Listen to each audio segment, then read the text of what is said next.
Nigel Farage could be banned from hosting his GB News show under a Labour crackdown on MPs making paid media appearances. Parliament's Modernisation Committee, a real thing, which is being chaired by a Labour frontbencher Lucy Powell, today published a memorandum agreeing to look at tightening rules on second jobs. But is this move actually a chilling attack on free speech and, crucially as well, GB News? I'm joined now by Reform UK's Immigration and Justice spokesperson, Anne Widdecombe. Anne, thank you very much. Now, Labour might think that they've got a tricky time getting at us through Ofcom and all of this stuff. But actually, if they can just knock Nigel Farage out of play by doing something like this, then why wouldn't they do it? Well, indeed, and I think if you look at the whole argument around MPs' second jobs, you have to make so many exceptions that at the end of it, what you're really doing is choosing who you're going to prevent from doing second jobs. And that seems to be what's happening here. They've said, right, well, it'll be people with paid media appearances. But where are you going to stop? I mean, supposing you've got somebody who's come from the media, who's still got a profession there, who wants to make, say, a documentary. I mean, never mind present a programme, just wants to make a documentary. I did plenty of those while I was an MP. A, it didn't interfere with anything that I was doing as an MP, and B, nobody thought it was peculiar. The only reason they would want to do this, as far as I can tell, is if there was someone with a prominent platform that they didn't like, who they thought that they could silence. And I look around, David Lammy doesn't do his LBC show anymore. Ed Balls is a retired Labour politician now, despite, of course, being married to our Home Secretary. So actually, really, the only person this affects is Nigel Farage. Well, it's certainly the only person it affects in terms of, an ongoing, regular appearance. But what are they going to do about people who do one-offs, as I've just said? Are they going to include them as well? And if not, what possible grounds can they have for excluding Nigel? So, conceivably, what could happen is that the Labour Party, every single day, the government, gets the opportunity to put a minister up for a morning round. They also could maybe decide which ones of their Labour politicians are allowed to do columns in newspapers, for example. But if another MP from another party wanted to be paid to write a newspaper column or do a television show, that would be banned. And I think that's quite chilling. Well, they've got to decide exactly what they're going to ban. Are they going to ban, one-off articles in newspapers on subjects of expertise? Are they just going to do a blanket ban on anything to do whatever with the press and media?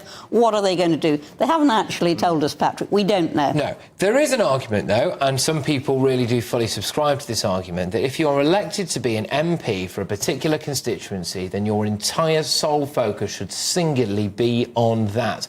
I.e., just to continue with this Nigel as the example, that the fair people of Clacton might benefit more if Nigel Farage spent all his time there focusing on them.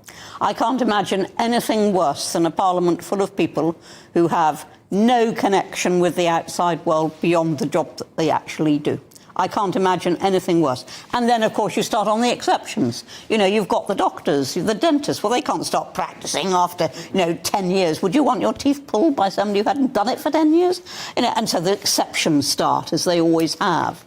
And then, as I say, if you have enough exceptions, then you come down to the people you're discriminating against. Do you think that if this did become law, Nigel Farage would just break the law? Well, of course, Parliament can impose its own penalties on MPs who do that. I don't know what he would do. You've got to ask him that. But I think the best solution to this is to resist it becoming law. You raised an interesting question there. It ties in wider to the second jobs issue when it comes to MPs. And I have my own theories about why Labour might want to clamp down on this. And I will just say it, which is that if you have somebody who is desperate to work in the private sector and go and make a bit of money in the city or set up their own business or do all of this stuff, that would, therefore, essentially exclude them from going into politics. So you might end up with the kind of people who are not particularly inspired by any of those things. Now, I do not want to generalise overly here, but I suspect most of those kind of people would lean towards the left. And therefore, you could stack the deck with a load of lefties. Oh, you could certainly have a very, very second-rate parliament if you've got people who can't carry on with paid interests in which, they have a legitimate, not only a legitimate interest, but from which they can bring expertise into the House of Commons. It's why do so many barristers in the House of Commons practice? The answer is because if they didn't, they wouldn't be capable of doing it in a few years' time. What could the possible justification for this be, though? You know, let's have a look. So they would say, well, we want to spend more time with your constituents. We want it to be the sole focus. They could say that it might get rid of vested interest. They could say, in the case of Nigel Farage, here on GB News, presenting a show Monday to Thursday or back, you know, prior to Jacob Rees-Mogg. Well, I suppose he's the case against that, isn't he, because he lost his seat. But, you know, Nigel can use that platform to self-promote and therefore politically promote, and that is in some way unfair. OK, then, so you get an MP who writes bestsellers. Do you forbid that as well? Because, you know, if somebody is in the public eye because of that, you know, are you going to forbid that? There are just so many. As I say, in the end, you've got to end up making a whole raft of exceptions, and therefore you end up with a small persecuted minority, if you want to put it that way. The cynic in me would say that Labour might have weighed this up. I've got no doubt they would deny this, that Labour might have weighed this up and thought it might be a bit too tricky to come after us through the means of Ofcom and get us taken off air or anything like that. But if they can knock out a big hitter at GB News by doing something like this, then maybe they would do that. Of course, I'm sure that's featured in the discussion. Well, of course, there is no suggestion of that at the moment. I wouldn't want to preempt. I'm not saying that that's their motive, but I'm saying I'm sure it's featured in discussions. I do wonder. One wonders, don't they? And thank you very, very much. That's Anne Widdecombe there, who is Reform UK's Immigration and Justice spokesperson. Great to have you in the studio. Thank you very much. London Mayor Sadiq Khan has once again sparked outrage after he said that newly released prisoners should be prioritised for social housing. So on Tuesday, more than 1,600 violent criminals, sex offenders, etc., were just let loose onto Britain's streets under the government's early release scheme. And speaking to the Times' Crime and Justice Commission yesterday, Khan said, "We need to have an honest conversation with our constituents about the reasons why people who have come out of prison may need to jump in the queue to get housing to avoid them reoffending again." Well, those comments were slammed by Tory leadership frontrunner Robert Jenrick, who earlier today accused Labour of putting decent people last. Well, there we go. I'm joined now by former Labour advisor Matthew Talbot. Matthew, great to have you on the show. Thank you very much for making the time for us this evening. Is he right, then, Robert Jenrick? Are they putting decent people last, putting a criminal up the housing waiting list? I don't know. I mean, it wouldn't be like there's a leadership competition on at all for Robert Jenrick to be diving in on something Sadiq Khan said. But I think, I don't know, that the framing of the question suggests that people that end up in prison can't always be decent people. Many people in life make mistakes, some much bigger than others. And again, you know, you alluded to it in your introduction, I will reserve judgment for things like sex offenders, paedophiles and other things. But for those that sometimes initiate crimes of potentially poverty or for want of other reason, I wouldn't necessarily say that people who've been to prison aren't decent. I do appreciate that. Look, I do appreciate what you're saying there. What I would say, though, is, well, what message does this send out to anyone who just abides by the law? So people who might have gone shoplifting when they were hungry but didn't and have waited on the housing waiting list, then all of a sudden the London mayor says, "I'm really sorry, but this bloke with, you know, even if it's petty crime, but convictions as long as your arm, does go above you in the housing waiting list." It feels a bit like the social contract would be broken there. Well, I would agree. The social contract for me already feels broken in that, you know, me and you probably always were brought up in that if you work hard and you abide by the law and you get on in life, you know, you'll be able to afford a home and have sort of quite a nice life, and it doesn't seem to be the case. I think with regards to prioritising, I think what Sadiq said is we need to have a conversation. I think that's fair enough in many ways. I think the other thing is there are many... The evidence is there that if people that leave prison find relatively permanent housing, they don't go on to reoffend. And reoffending costs us all, through the Home Office, £20 billion a year. So I think there's an economic argument to show that certain people should be prioritised, but that can depend.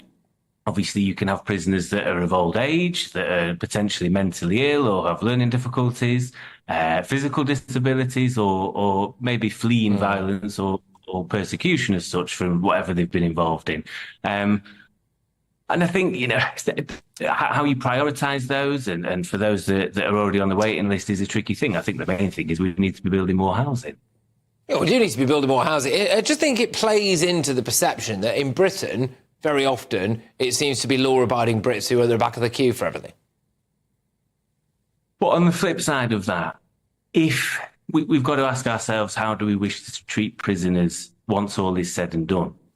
if you have broken the law, you've ended up in prison. You've done the punishment. You've been in prison for maybe 5, 10, however many years. You've got a criminal record that could last up to 10 years, maybe longer. You're going to find it hard to get on in life. And, it's right that people are punished. I'm not saying, people shouldn't be going to prison for certain things. But ultimately, when is enough enough? Once you've done the crime and you've done the time, surely we have to ask ourselves as society, I would hate for a situation to occur where one of the victims of those crimes gets bumped down a social housing waiting list for the man or woman who did commit that crime against them, though. And I'm not quite sure. I'm just not quite sure why Sadiq Khan says this stuff. Like, is he trolling us, do you think? I think it's popular to dislike Sadiq Khan. He does say some things at times where I think, well, I certainly wouldn't have advised that. But I don't know, he's opening up a question that actually politicians may not have the courage to even entertain. The idea that, economically it's causing chaos. The fact that we are, even more recently, in the more recent riots, we've got people going to prison that really probably maybe shouldn't be going to prison for saying things online, and whether we're too harsh with our convictions sometimes. Keir Starmer has a record of that previously with the 2011 riots when he was head of the DPP. So it also opens up the argument of whether we're sending people to prison far too easily, which the current prison minister would agree. He seems to think 2/3 of people shouldn't be there at all. I do worry, right? So there's a lot spoken about, especially by the likes of Sadiq Khan and Keir Starmer, when it comes to language's importance in politics. Language really matters. Language really matters in life. OK, all right, I get that. But, we've had Sadiq Khan, who relentlessly seems to be calling out things as racist. If you're against what's going on in the Channel, then you might be a racist, and all of this, if you're against all the pro-Palestine stuff, you might be a racist, you might be a member of the far right. And a lot of that stuff, for me, comes from things that actually people have got a legitimate right to be angry about. Well, now, if you're angry about the idea that someone who's, either battered someone in the street or done some crime and gone to prison for it, skips the housing waiting list, now are we being told that we're unkind?